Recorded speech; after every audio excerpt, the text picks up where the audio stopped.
আসসালামু আলাইকুম রহমতুল্লাহ। দেখেন, জৈনক এক দরবেশ বা সুফি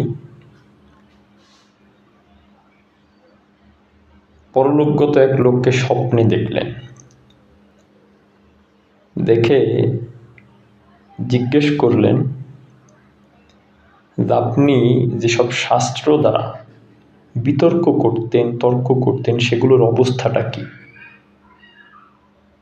ওই আলেম ব্যক্তি তার প্রসারিত হাতের তালু ফু মেরে বললেন, সব ধুলোর ন্যায় উড়ে গিয়েছে, কেবল 2 রাকাত নামাজ আমার কাজে এসেছে,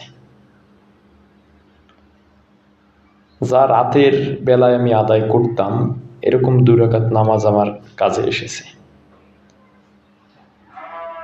রাসূলুল্লাহ সাল্লাল্লাহু আলাইহি ওয়াসাল্লাম এই মর্মে বলেন, হেদায়েত লাভ করার পর কোনো সম্প্রদায় পথভ্রষ্ট হয়নি, কিন্তু তখন হয়েছে যখন তারা কলহ ও বিতর্কে লিপ্ত হয়েছে। এরপর রাসূলুল্লাহ সাল্লাল্লাহু আলাইহি ওয়াসাল্লাম এই আয়াত তেলাওয়াত করেন। অর্থ হলো, তারা কেবল কলহের জন্যই আপনার এ নাম বর্ণনা করে, তারা তো কলহপ্রিয় সম্প্রদায়।